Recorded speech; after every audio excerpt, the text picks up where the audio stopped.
but man, will it make a difference for you all year long next year and the years after that. This is what we're talking about today. How to not overbook yourself, okay? Let's be a little bit more stress-free next year. Let me know if you can hear me okay in the comments. Let me know. So this is what we're talking about. And the reason why I have bridalsewing.com mentioned over here on the side is because before we talk about how to not overbook yourself, I just need to take a moment and say, I need to establish this whole concept is that when you are a professional bridal, a bridal sewing professional, okay, when that is you, and this is with me talking with thousands of bridal sewing professionals, you really shouldn't have the problem of not having enough work. There are some areas that it's like very, very rural, okay? Not a lot going on at all. Very few brides getting married. Most of the people have to, the young people have to move out of the area to establish a career and whatnot. Those kind of areas, yes, you're going to run into booking issues just because there's no people, right? But if you live in a somewhat populous area, you should not have a problem of not being able to keep yourself booked, okay? For instance, I don't live in a huge area, but we probably turn away 10 brides for every bride that we can take. It's that overwhelming, okay? So, how to get that kind of business without having to go out and like, pound the pavement and, get out there, knock doors and spend ads money and all that. Basically, you're going to want to set up good relationships with what we call feeder stores. They're the bridal salons. They're going to put your name on a list as a seamstress. They're going to wholeheartedly endorse you, and they're going to send the brides to you. Okay? So that's not what this video is about. But if you're not relating to this topic and you're like, what's wrong? How do I get to that point where I have to worry about that? That's why I mentioned this. Go to bridalsewing.com. I have a workbook there, 6 Lies Told to the Modern Businesswoman, and it's going to help you figure out how to get started in the bridal sewing business and how to get those clients and how to keep those clients. All right. So that being behind us, let's talk about how to not overbook yourself. So I did get an email this week. One of my BSD besties, she's really wanting to get off on the right foot for next year, right? She doesn't want to overbook herself. So let's come to the table with an understanding of how many brides you want to do a month, okay? So what you can do, you can look back on this past year, look back on the calendar, look back on the event dates. And if you're like, I was absolutely overwhelmed, about to develop a stomach ulcer in October, and I had 30 brides with event dates in October, okay? If you look at that, and then you think, okay, July felt good. It felt really good. I had enough money, but I wasn't going crazy. And July had 12 brides, okay? And then maybe you look back at February and you're like, that wasn't comfortable either because I was broke. And I had all this spare time that was wonderful, but I was really concerned about money, and I only had 5 brides that month with event dates, okay? So think about this. I want you to notice I'm emphasizing we're talking about going by their event dates. Now, is there the argument of, well, can't I take on 50 brides with event dates in October and just spread out when I do their work so that way I don't feel that rush? Yes and no. Yes, you can do that. But no, you're not going to not feel that because they're still going to want to have their final adjustment fittings and their final pickups toward the end of the process, closer to their wedding dates.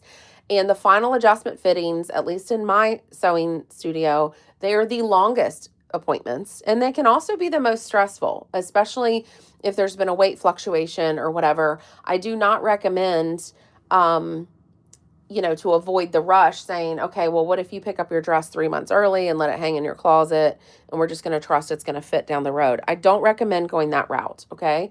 So that's why we're basing on event dates. So when you look back on the past calendar and what everything felt like and what the money flow felt like, you've come up with this idea of like, okay, 12 brides was great. That's what I'm going to cap it at. And I'm just making these numbers up. You might be different, especially if you have a team, you know, you might be able to do 50 brides a month. Okay.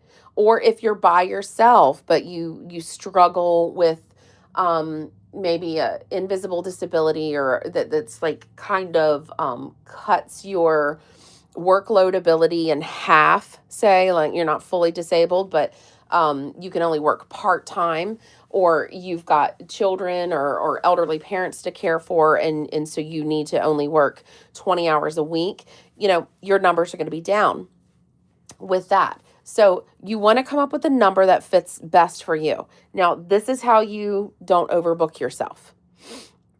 Number one, you've got to have some type of, and now I'm getting something about, sorry. I'm seeing in the chat, Stacy Reisner, welcome to the bustle. Michelle Ziervogel, welcome to the bustle. Does that mean you guys just joined the membership, like just now? Or does that mean you guys are members and they're just highlighting you? Because the verbiage seems a little funny. Welcome to the bustle. Seems like you just joined, but let me know in the chat, guys. Okay, so this is something we need to establish as well, is you're going to have some type of intake. You can be using a software, like a scheduling software, like Acuity or whatever, something, software built into your website. You can use pencil and paper where they call you and you call them back and you're writing down their information. Or maybe you have form fields on your website and that data gets sent to you. Either way, you've got intake, okay? Your intake information has got to have, at the very, very, very least, 3 pieces of information. 1 is their name, 2 is their event date, and 3 is their phone number, okay? To not overbook yourself, you only need their name and their event date. What you're going to do is you can do what you will with that intake information, so that you can onboard them properly and have enough, information on hand so that when you reference it, the scope of project and all that, okay?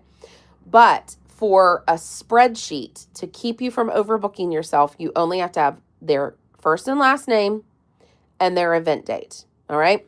And let's take a little field trip over to my computer, and I'm going to show you how I fill this out. Now, this is something I didn't expect a lot of people to be on the call live today. I didn't even advertise what I was going to be talking about. So I'm going to be talking about this, therefore, afterward. I'm going to be mentioning this, but if you guys want to mention it to other seamstresses as well, would be a blessing to them.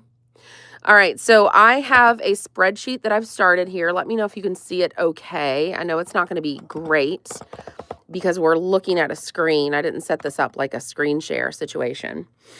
But let's say all of our brides happen to be named Susie this coming year, and this is their last name.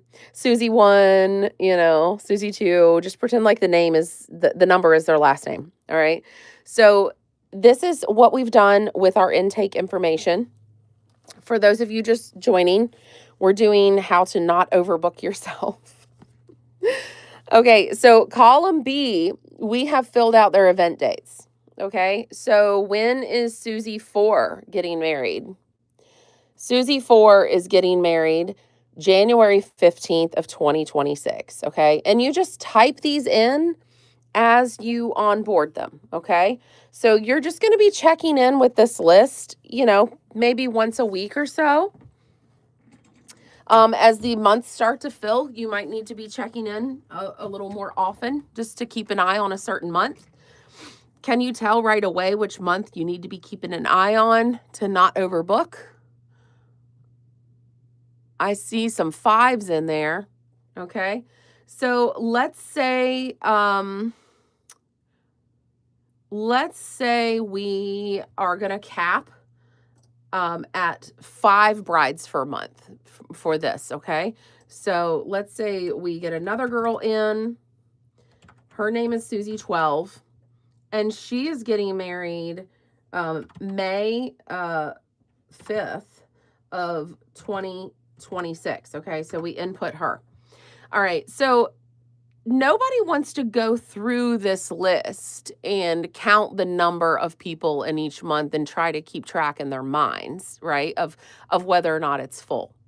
Okay, so to avoid having to do that is after you input all the brides that you just onboarded, you just finished batch scheduling all your appointment requests for that came in over the weekend or whatever, you input them.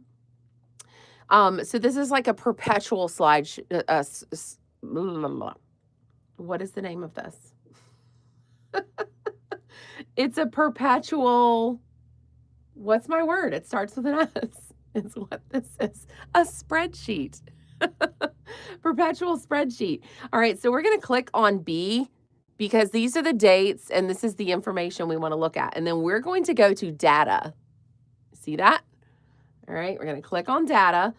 And we're going to go sort the sheet. All right. And over here, it says sort by column B, A to Z, or column B, Z to A. Okay. A to Z is not just letters. It also works for dates. Okay. So we're actually going to do that sort sheet by column B, A to Z. We're going to click on that and watch what it did. See, their names are no longer Susie 1, Susie 2, Susie 3. They're all scrambled because now they're in order of when they're going to get married, okay? And look, here's a typo. This girl is getting married in the year of our Lord 1026 AD.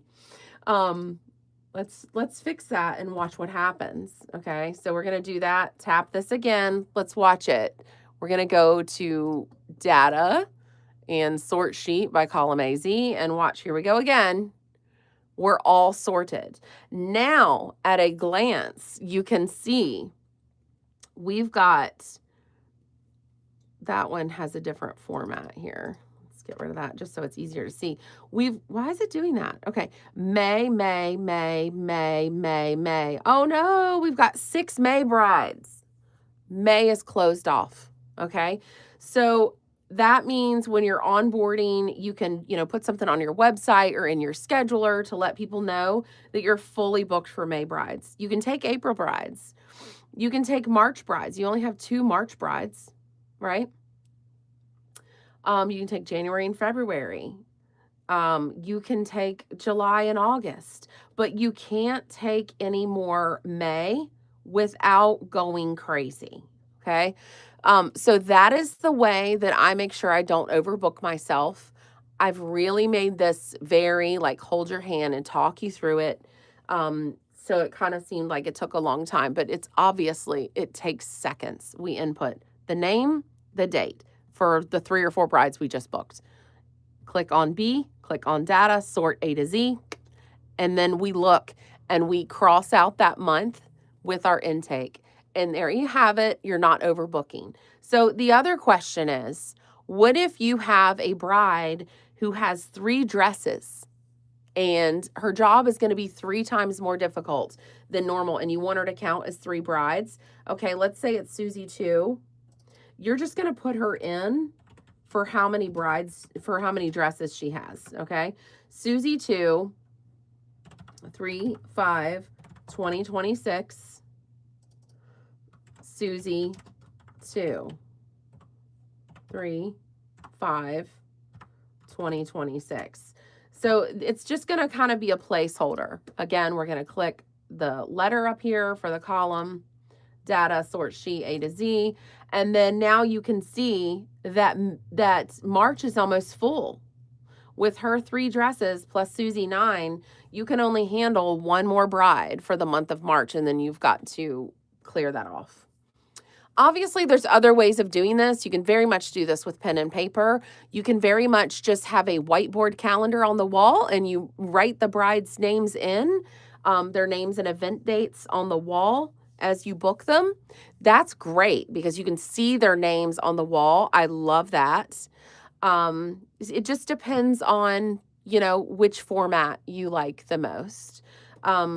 We like this format because we actually secretly have this extra column C, where we type out if we have reached out to them after their date, to let them know that we do gown cleaning and boxing. And we'll write in here that we cleaned and boxed, or we'll write in here no, like if they don't want it, or we can say whatever word you want to use, contacted, whatever. So that way we can go back and we know like, oh, okay, we need to shake the bushes again, or let's not contact Susie 4 again because we've already cleaned and boxed her dress. And she would be like, what's wrong with you people? I've already done it. Why are you reaching out? So we have a third column for that we use perpetually for the cleaning and boxing. So we know if our brides have already done that and need to be reached out to or not. So anyhow, I hope that really, really helps you. Don't forget, go to bridalsewing.com if you want to get that workbook so that you can actually have this problem. bridalsewing.com. It's my book, 6 Lies Told to the Modern Businesswoman. So I hope you guys have a wonderful week. I hope to have a very special upload for you all tomorrow on my channel. Otherwise, we will also see you next Wednesday for our live stream. Take care. Bye.